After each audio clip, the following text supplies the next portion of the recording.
Davis, the president. We do have a few guests this morning, so I'm excited to welcome them.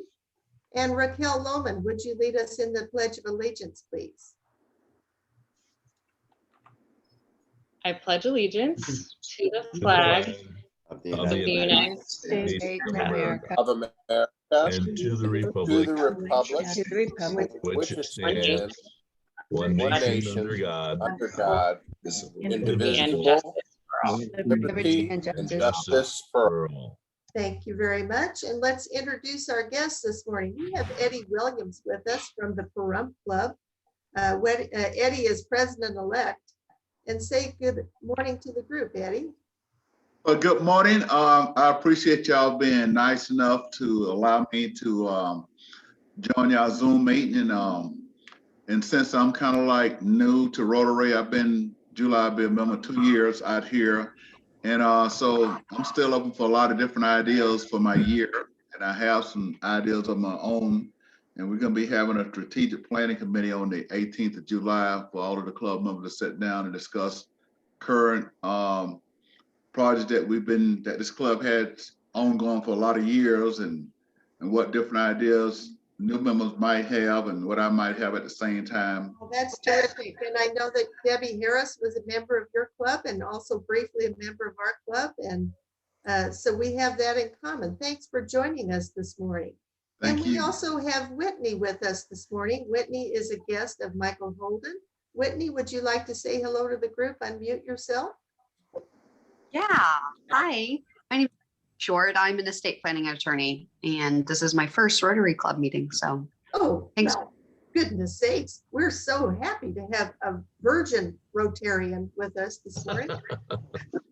And as we say to all guests, Whitney, we hope that you will consider becoming a Rotarian. We have members of our membership committee on the call this morning, and I'm sure they'll follow up with you. Thanks for joining us this morning. Thank And we have our speaker who will be introduced in a few moments, and I think that's all of our guests. All right, shall we run our inspiration?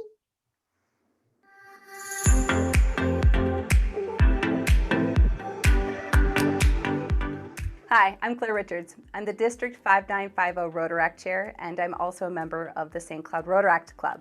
So what is Rotaract? Rotaract is a club that brings together emerging leaders ages 18 and older to work on community service initiatives and develop critical leadership skills. Rotaract is a part of the International Rotary family, which has well over 1 million members and is over 100 years old. The unique thing about Rotaract is it brings together opportunities both locally and internationally to impact communities. And at the same time, it offers incredible personal development and professional development opportunities to its members. So we have several Rotaract clubs here in Minnesota. And one question I get all the time is, what makes a good Rotaract member? Now that's kind of a tricky question because it sort of depends. Wherever you go in the world, Rotaract means something just a little bit different, right? But generally speaking, I think that Rotaract members tend to be within the first 5 to 10 years of their career, or maybe they're new to their communities. They are people of action. Rotaract, right? They're people of action. They want to get involved, they want to make an impact, and they want to spend their time where it counts. My husband and I started the St. Cloud Rotaract back in 2015, and I can tell you from personal experience that it has made an immense impact on my life. Personally, professionally, I mean, I have met some of my very best friends through Rotaract. I have made these really incredible professional connections. I have a challenge for you.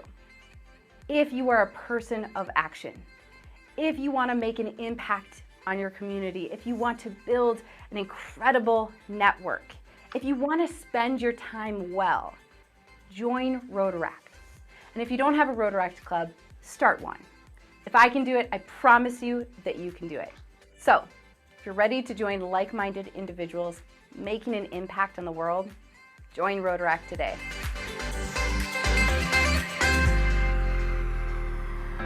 One of the goals I had for my year as president of the Rotary Club of Summerlin was to start a Rotaract club.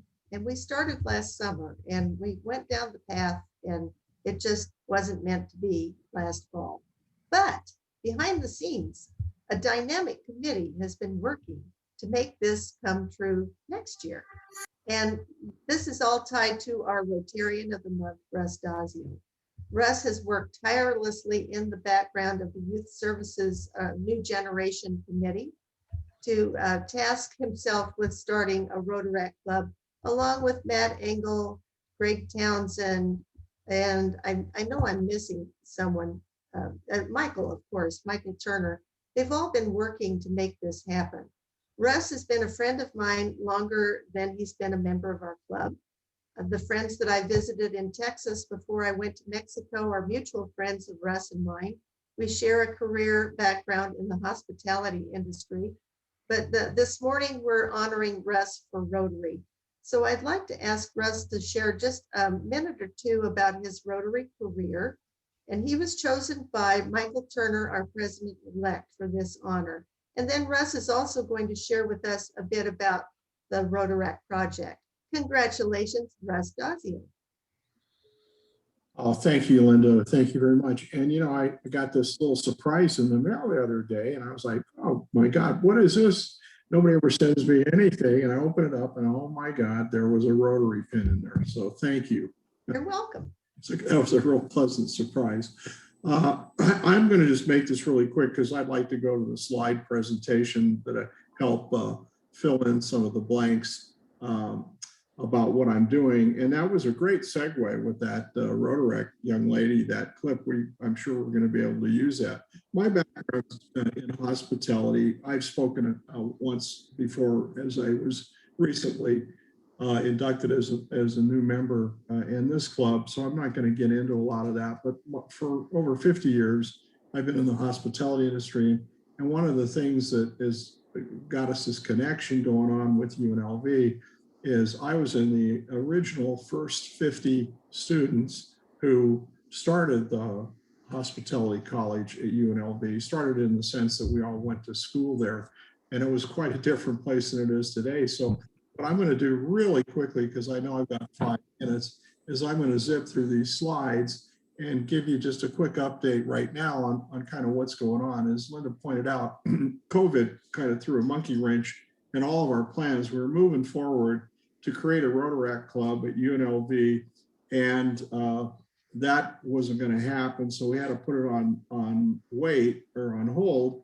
And since then, as we got closer into seeing the end of the terrible time that we've been going through, we went back to one of the people we wanted to do the Rotaract Club with, and that was the West Tech Academy up in Summerlin. And we talked to Amy, who's the principal again, and then Michael and I went over there and visited with her, with a young lady by the name of Alex Lieberman, who is the head of recruitment at UNLV. And the whole deal is we're trying to help students who haven't decided what they kind of want to do, decide whether UNLV would be an option, and particularly the hotel college, because a lot of people don't know very much about it. I'm going to give you two or three quick facts about it in a second. So we had that, they agreed. And yesterday we had our very first Zoom call with about 25 students that they set up. And Alex and I made a version of this presentation. It was a lot longer. We have another call set up today and a third one tomorrow. Correct. Oh, cool. Wow. That's so great. And we ended up yesterday with our first student who is going to be going to UNLV, and I'm pretty sure is going to end up running our Rotaract Club. Her name is Christine. She's the valedictorian at West Tech, and wow, I mean, what a super young lady. So just almost the same kind of enthusiasm we just saw with that young lady that was on the video. So that's kind of the quick overview. Just really quick, let me see if I missed anything. Greg, we're still looking for any help you can from Paolo, because we're going to, the most important message I'd like to give everyone before we start the quick slideshow is we need 5 students to start our Rotaract Club at UNLV. That's the requirement of the registered student organization. So we need 5 to start. So if any of you have any children that are about to go to UNLV, or any friends or your children's children, let me know, and we'll talk to them and see if we can't get them interested in forming the club, because we are not allowed to get into that. It has to be, the club has to be formed by students for students. We can help, but we really aren't allowed to get beyond that. So that's a big thing, and I want to make sure everybody got All that. right, we've got our mission here, club. That's our It sounds mission. like we may have the goal of starting a Rotaract club fulfilled if we meet that goal. Let's move through the slides, Russ. Let's go to slideshow. Okay, this first slide is our crowning achievement out at UNLV. It just opened a year ago. It is the most fabulous building on campus, and it is a state-of-the-art hospitality college. You can kind of see the kitchen there. Our culinary department over there rivals any culinary schools in the nation. So it's a really great recruitment tool. When students see this, they gotta go, wow, that's pretty nice. Okay, next slide, please. Okay, a lot of people don't know that when you think hotel college, you think, well, they do management for hotels and stuff like that. This school has got everything for everyone. We do have programs on hotels and resorts. We do entertainment in our curriculum, event planning. Linda, you know a lot about that, conventions and meeting planning, travel and tourism, gaming. We have a gaming division at the university, food, beverage, and even arena sports. So those are all the different things that are available to students, which is what we're doing when we're doing these presentations. And we're letting them know, this is not what you may think it is. This is an interesting array of things you have to choose from. Next slide, please. Okay, well, many of you may not even realize this, but the hotel college at UNLV is ranked #1 in the world, and I'm sorry, #1 in the United States, #2 in the world. Amazing accomplishment, and that's the last 5 years we've received that rating. The other thing is a lot of people don't realize it's an it's an affordable or alternative to a lot of people thinking about sending their kids out of state to school, and that's very attractive to people that are on a budget. And then, of course, the main thing, and one of the major reasons why we're #1 in the United States, is our location. We have the largest learning laboratory, our strip, where we do mentor programs and internships for every one of our students. So those three things are really resonating with the young people we're talking to in the last couple of days. Next slide, please. Okay, this is a quick little segment that we did for them, and I called it Intersections. So these are the three partners. The Rotary Club, our club, is sponsoring the opportunity for West Tech to work with UNLV and UNLV to work with West Tech, and for us to lay the groundwork for Rotaract. So that's how that all works. Next slide, please. Okay, what I'm talking about with the students today are decisions. You know, these are seniors. They're graduating in a couple of weeks, and mainly my job is to explain to them the difference between a good choice and a bad choice. And I think we've all been at this point where this young lady is in the slide.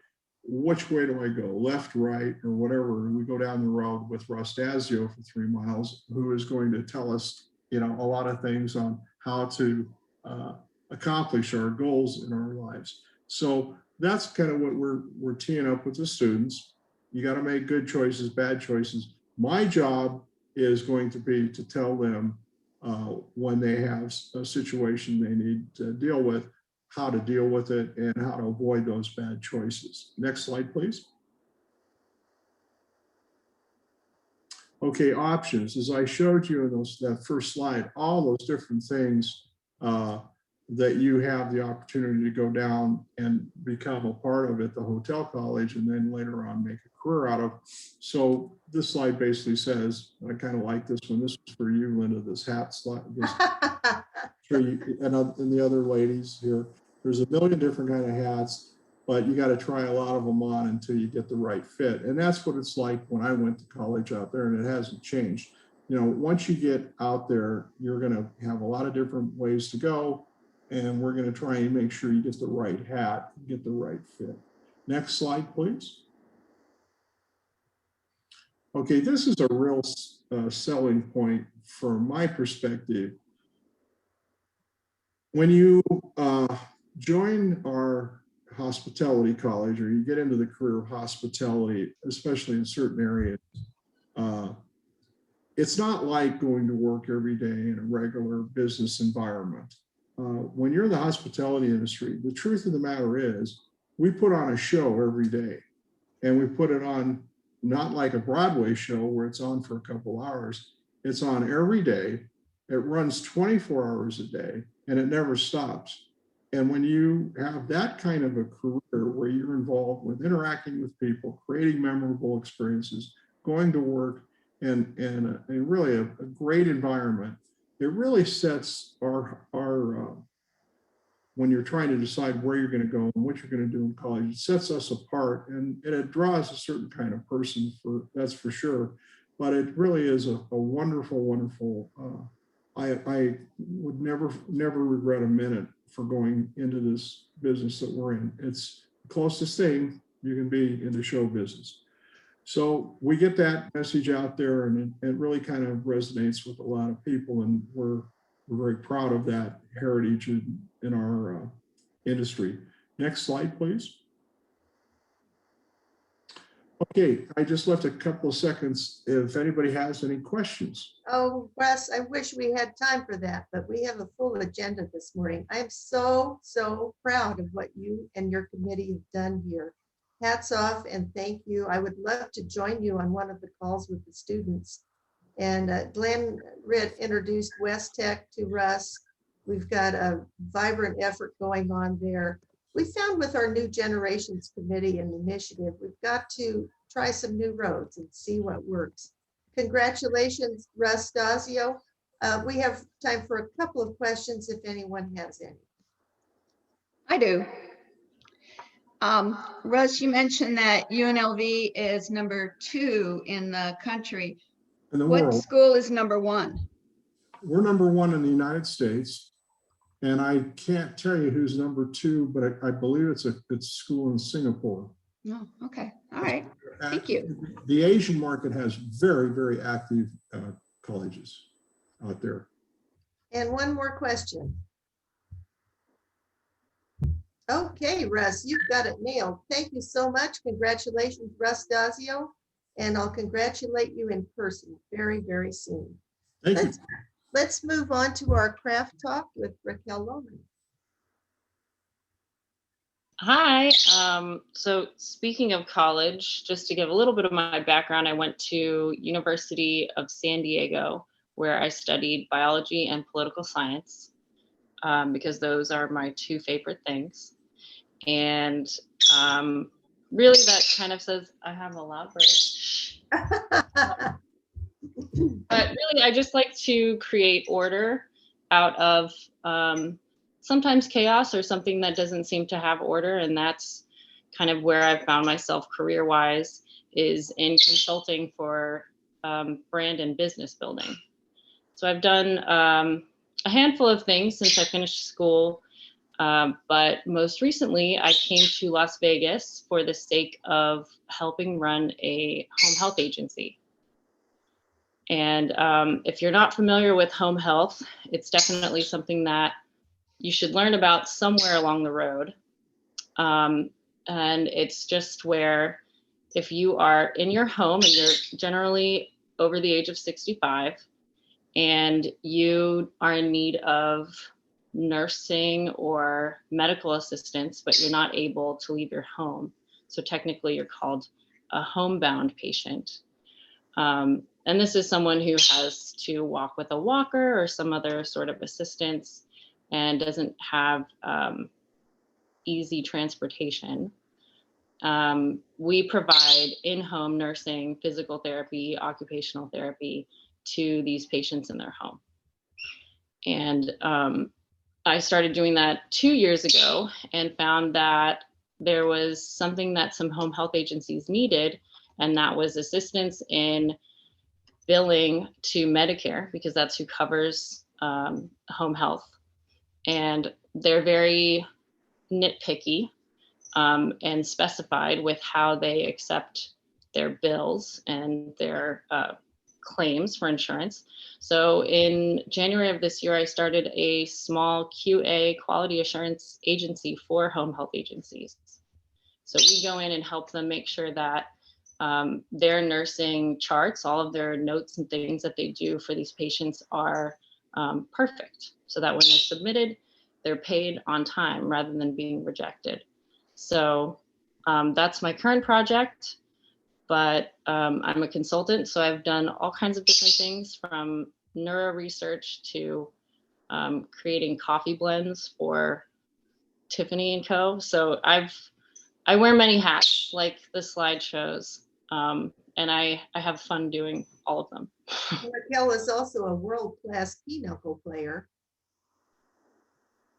I'm not the best. I keep up with my fellow players at Red Rock Point, where I volunteer once a week. And She told me she calls bingo for some seniors at Red Rock Point, and they all play cards afterwards. So she didn't know how to play pinochle, so they taught her. Have they fleeced you yet? yes, several times. Several times. Sounds like Ronnie. Where's Ronnie these days, Raquel? Ronnie, he's here. He took a visit to Ben's and then he decided to come back. Yes.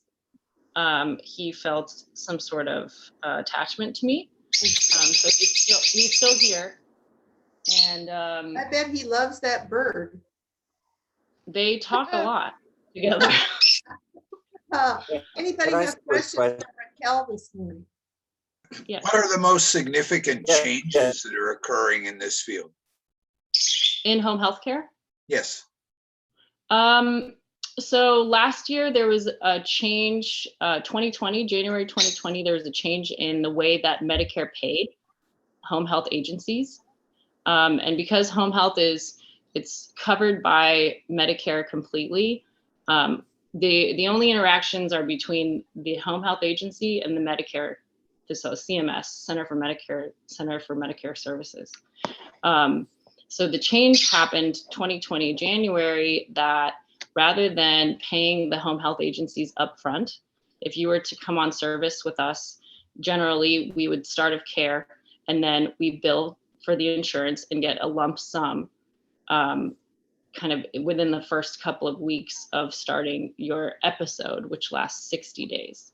Home health services episodes last 60 days. And it used to be where you'd get paid up front. So as an agency, you have the money to cover the nurses and all the care. But with the change, they decided that they were only going to pay half. And then at the end of the episode, they would pay the other half. So that created quite a bit of financial burden on the home health agencies. So in the last year, you've seen a lot of them close if they weren't large and well-funded. Wow. Anybody else have a question for Raquel this morning? What's the difference between long-term care insurance and what you're explaining? I missed some of it. Long-term care insurance, it depends on the agency that you go with, the insurance company. But generally, long-term care is more about, less about treatment and more about, more closer to hospice, in that they're going to see you through to the end, to the very end. Home health is more of kind of a treatment to achieve a goal in a 60-day period. I talked to a home health worker while I was in Dallas. My friends have help right now. My friend has Parkinson's. And I told her what you're doing, because Raquel actually helps fill in the gaps for some of the paperwork that these people who are so busy and so stretched sometimes forget a few details, and it ends up balling up the works for payment. Raquel, has home health care been as big a business since COVID, or is it more since COVID? Because I know that home health care has really come on the scene more so since COVID. Correct. Yeah, we've definitely seen an uptick increase in the amount of, honestly, it's really good because before COVID, I don't think that there was awareness that this is a service that's available. And people just kind of thought it's either I see my primary care doctor, once every couple of months, or I go to the hospital. And that's very drastic, range. So home health is a wonderful service for people who need it. And with quarantining and the fact that we all kind of were technically homebound for a year, we saw definitely an increase in not only home health agencies, because there are new smaller ones now popping up, but I think everyone who is a functioning and efficient home health agency has seen big numbers. And Raquel, what would a good lead be from our group for you?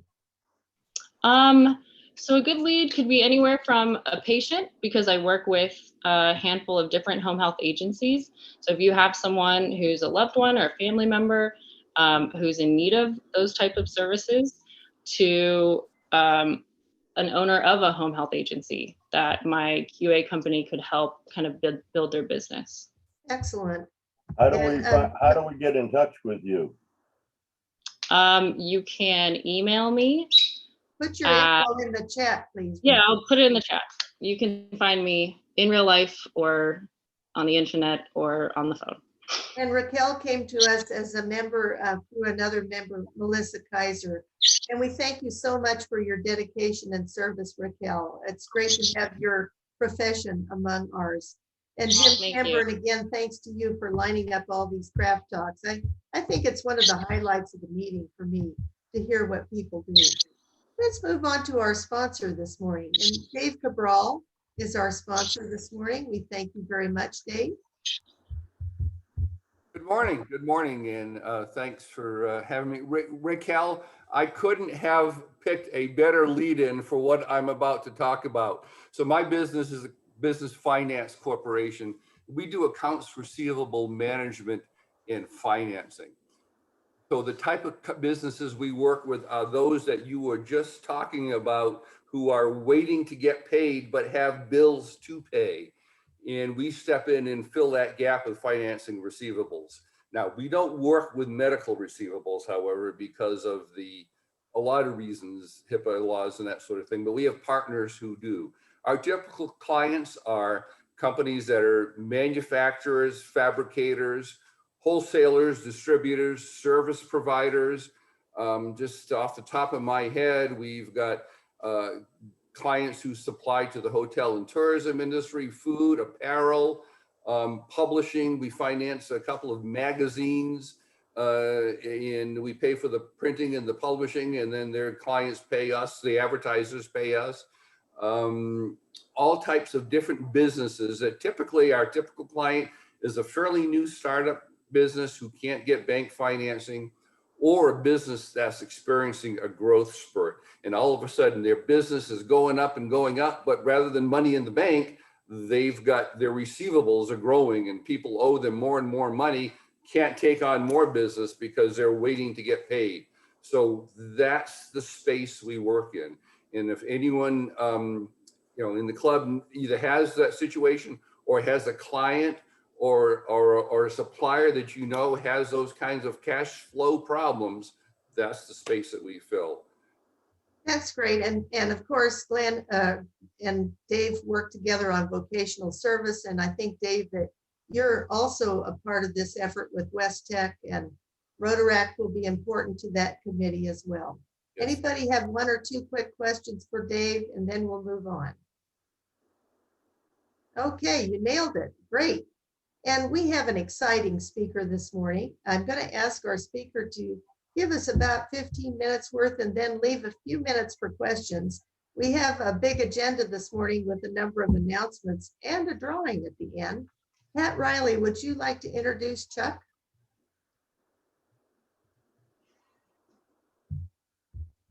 Or maybe Glenn Ritt would like to introduce Chuck. Or I can do it. Pat is traveling with He is. He's in his. I'm happy. I'm happy too, since I got all dressed up for Chuck this morning. Yes. Please. First of all, thank you, Chuck, for sharing our club with us for the first half hour. Chuck, some of you might have met about a year and a half ago, about Christmas time. He joined us at a social at Poncho's, and we had a great insight into the beginnings of the Aviators. It's been a very challenging year and a half since, and fortunately, we're underway for what would be our third season. I guess it's our second season. We're 11 games into the year. Chuck's been GM, I believe, Chuck, for 10 years now. And we're so happy to have you, and we're so proud to be the Summerlin Rotary Club with our own AAA affiliate right here in Summerlin. And thank you for that wonderful gift. Chuck, all yours. Wow. Yeah. So thank you, everybody, for having me here on the computer this morning. Yeah, like Glenn said, it was, I mean, it was 2 years ago now since we had last spoken, and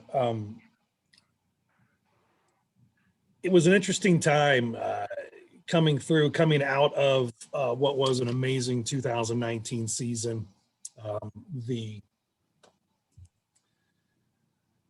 What we had launched here at Las Vegas Ballpark with the rebrand of the Aviators and away from the 51s and moving out of Cashman Field and heading up here.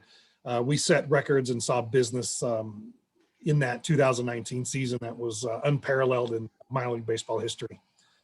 And September, October of 2019, our office couldn't have been any higher or more positive, sitting on a business and a career and a model for a baseball team and ballpark that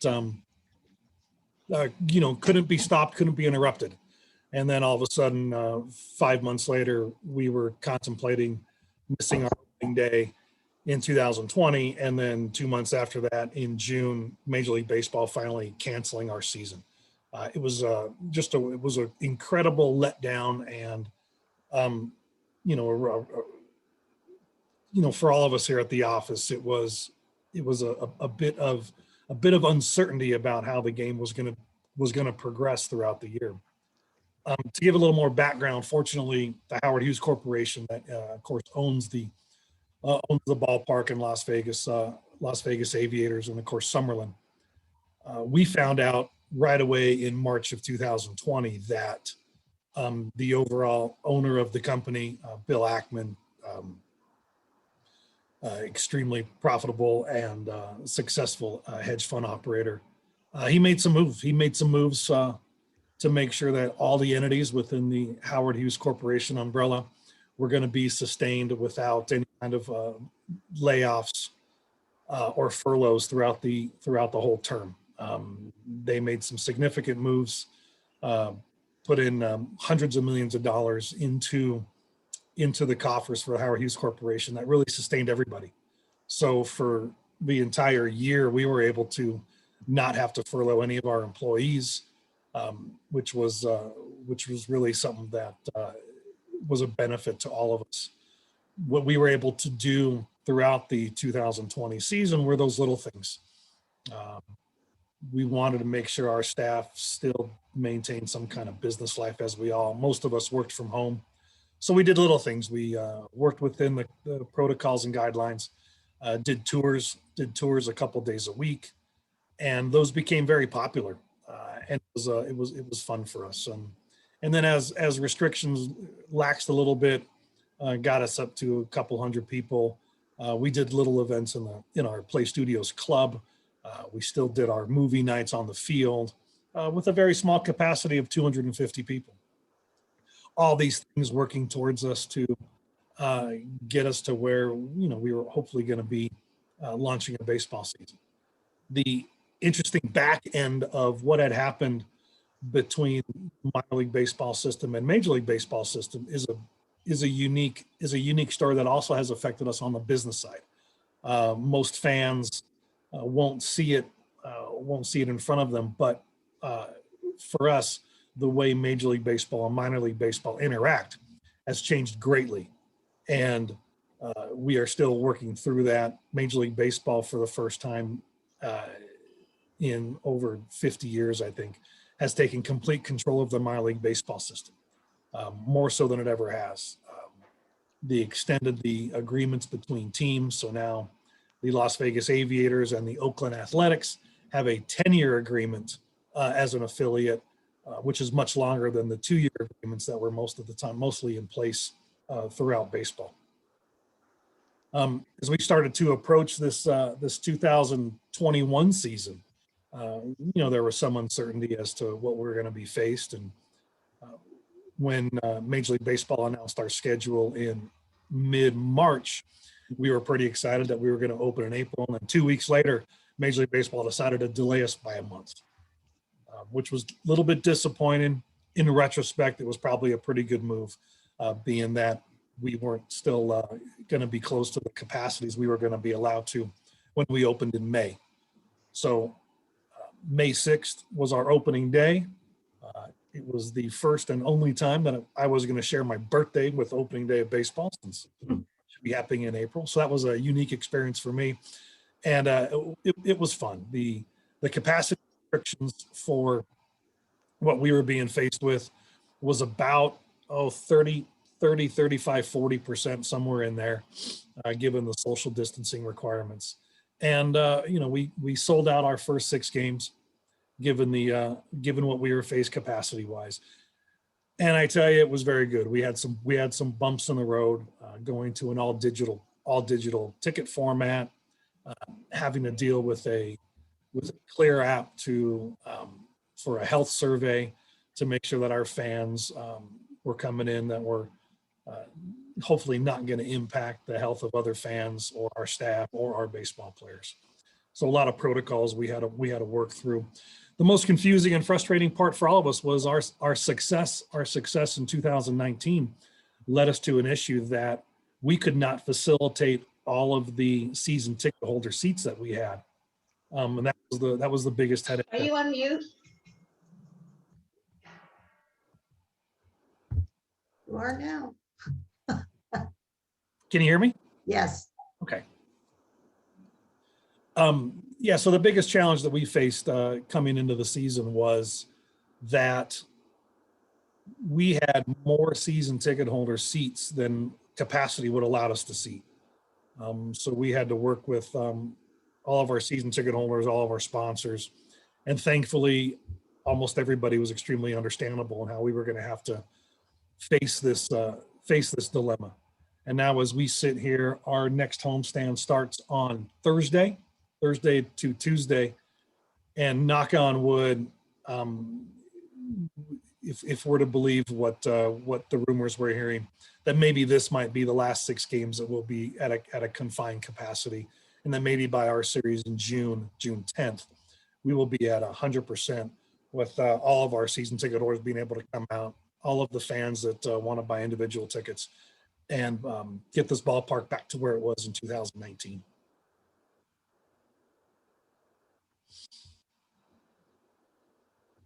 I didn't know if there was anything, any questions. Well, my goodness, Chuck. Sure. I know there's probably some Yes, interesting I'm questions sure we coming at have me. questions. Robert, Yeah, you have I a question.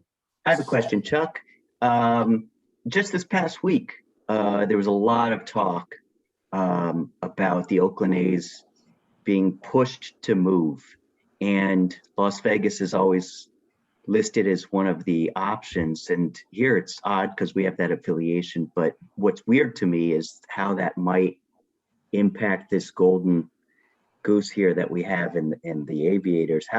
What can you tell us about those rumors, and how it might impact your team, our team? It's pretty interesting. There are numerous scenarios that could be put into place. If you look at the situation as a whole, and kind of almost handicap the scenario that's going on. Major League Baseball has certainly, and other cities the A's have been looking to move to Las Vegas or another city for 20 years. They are unhappy with their situation in Oakland.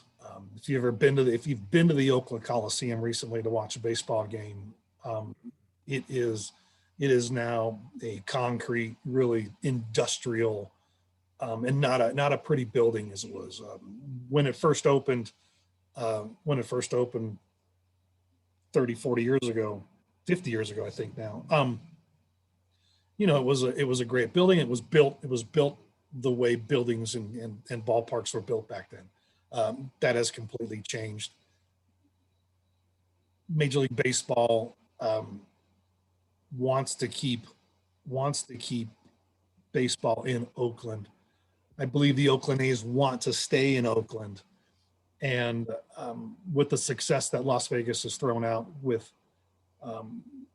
the Raiders and the Allegiant Stadium and T-Mobile and the Knights, and certainly the resurgence of the minor league baseball side with what we've done up here in Summerlin, just makes Las Vegas an even more attractive city to certainly move to, but also certainly to leverage.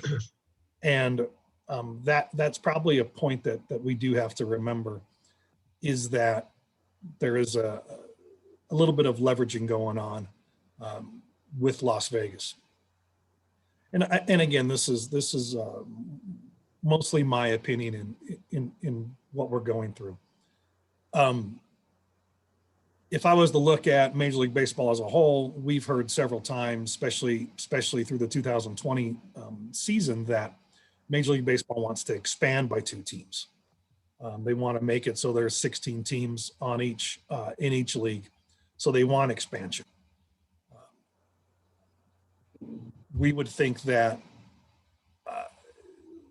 rather than move Oakland to a viable city like Las Vegas, rather than move Tampa Bay to a viable city like Nashville, let's say, Major League Baseball would much rather have Tampa step up and build a new ballpark, have Oakland step up and build a new ballpark, and have expansion teams move into these newer cities like Las Vegas, Nashville, back up to Portland, and cities like that, rather than have a team relocate. So all that being said, the scenarios are still in place, and anything can happen. How it affects us is a couple different ways. One simply could be that the Oakland A's or another team moves into Las Vegas. They compensate us for coming into the territory that we operate in, and we move away. We go and work out a deal in the East Bay of California, and maybe build a smaller AAA sized ballpark and put a minor league team in one of the cities surrounding Oakland, and just take over that territory. There's also a scenario where, depending upon where the ballpark is built in Las Vegas, that we coexist.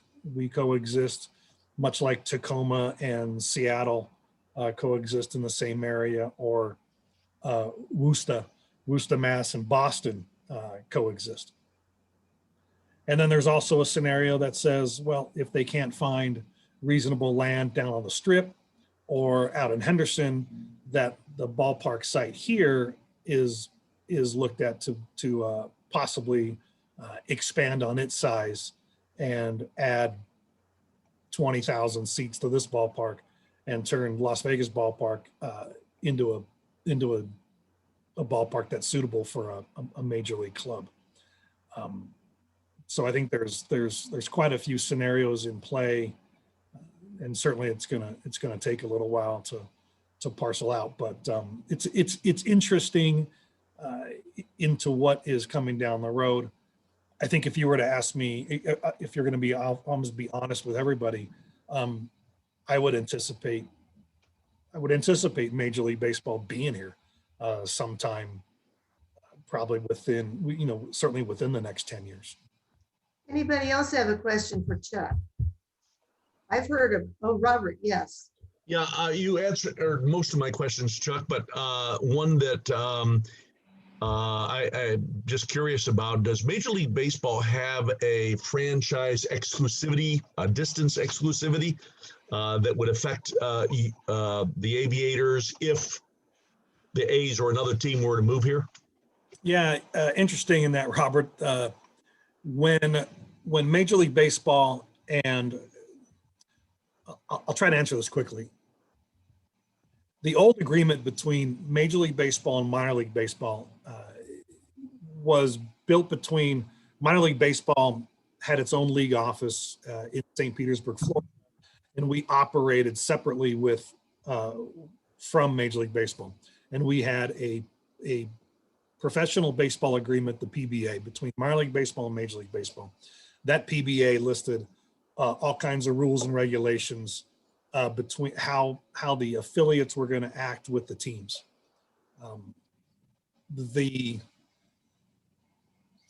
That agreement was due to expire in 2000 something, 2002 or 3, and it was just immediate renewal.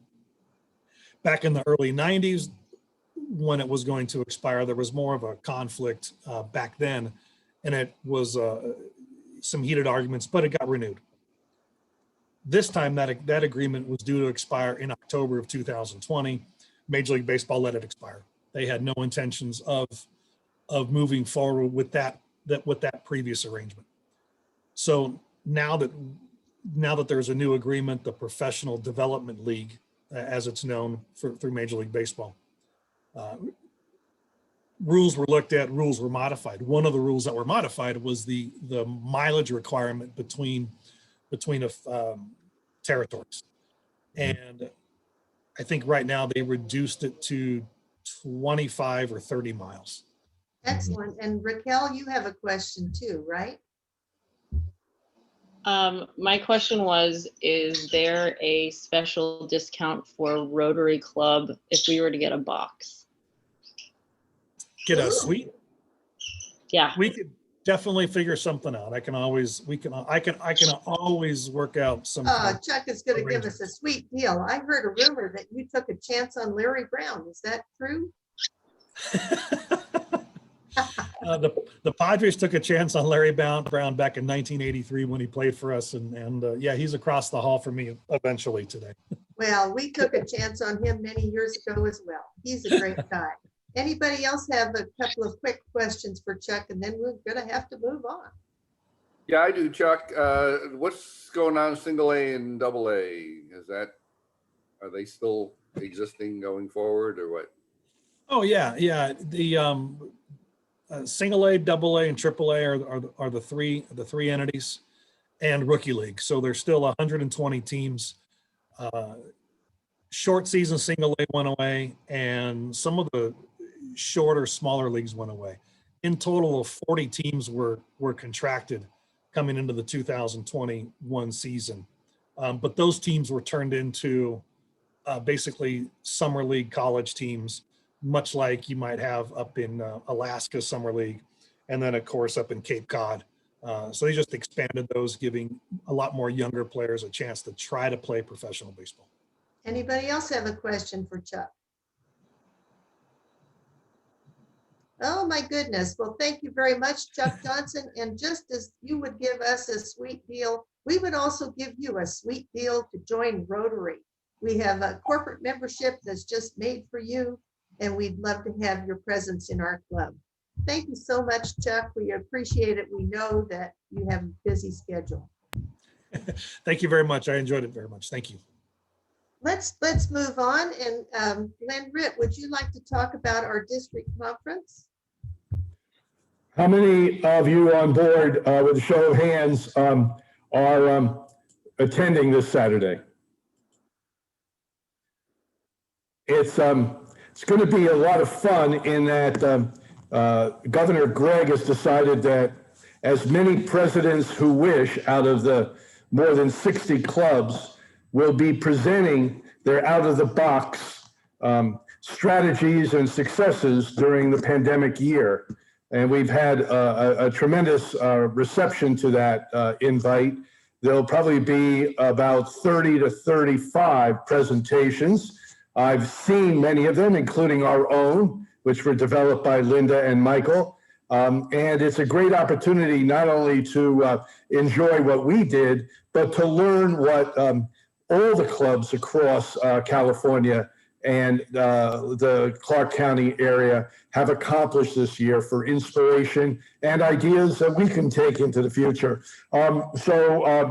You've all been invited several times digitally. It's free. If you can't spend the entire couple of hours with us, come in and out.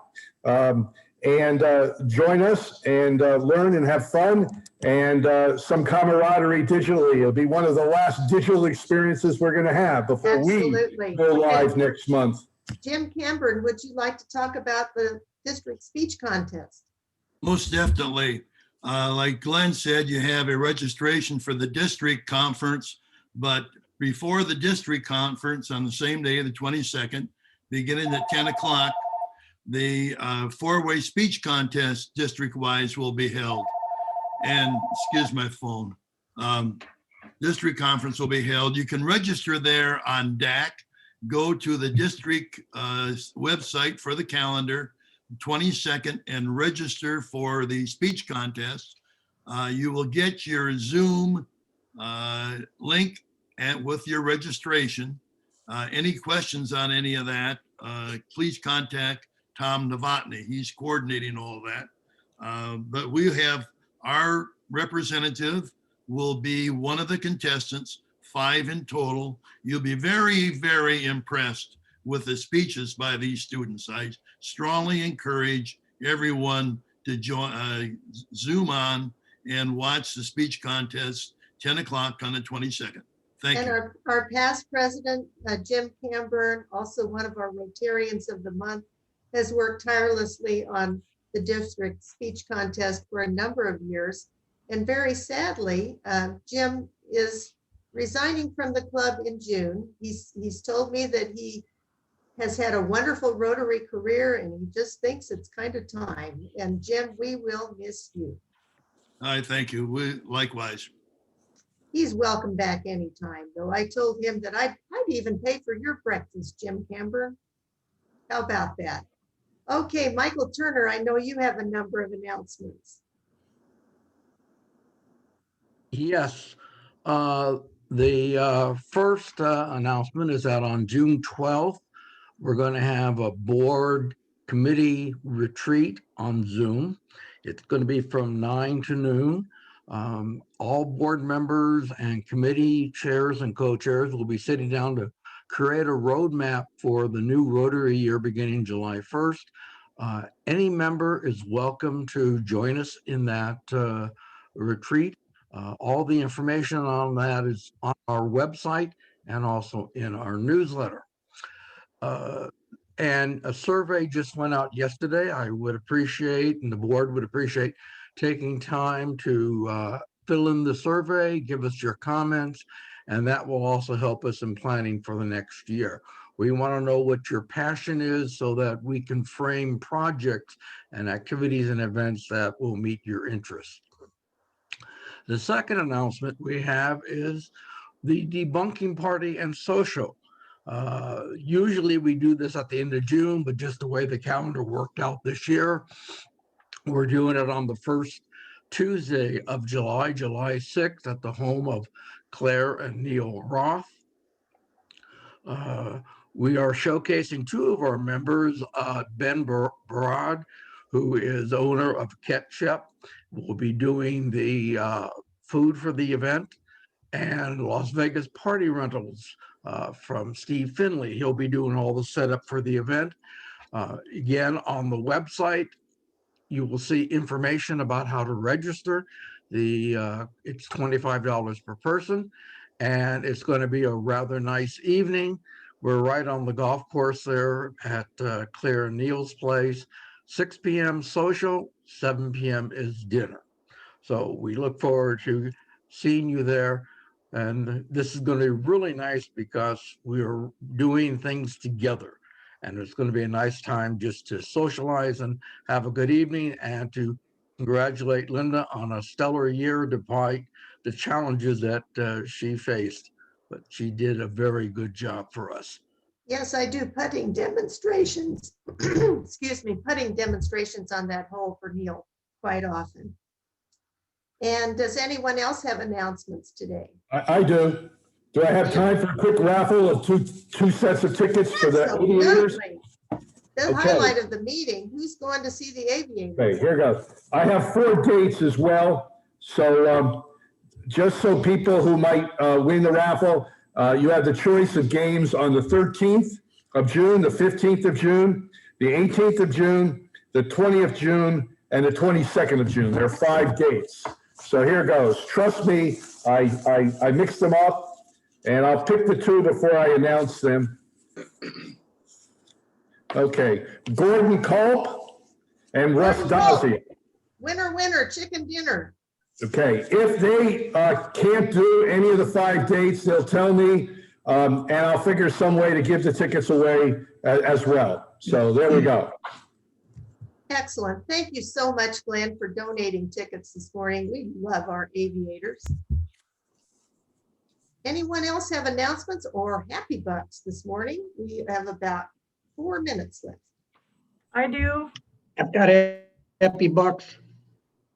Oh, I'm going to give a quick thing on community service. And we have the opportunity to volunteer again for the Vegas Valley Adventist Academy, and it's on Monday, June 7th. If you were at the last one, it was great. They've got a list of different things, and if you so choose, please contact me. That may be our last community service project of the year. Thank you, Jill, and your committee. You've done a great job. And John Rizzo, what's your happy buck? Yes, I am here in LA when I'm visiting my 1-week-old granddaughter, Hazley Lynn. Congratulations. So I'm putting 10 happy bucks in for that. Excellent, excellent. Who else? Okay. I know that, Michael, you have a committee meeting coming up soon, correct? Yes, tonight there is the Child Sex Trafficking Awareness Campaign Committee at 5 o'clock on Zoom. If you need information on connecting, just let me know. I will be sending out a follow-up announcement so everyone who's on the committee will get that information again.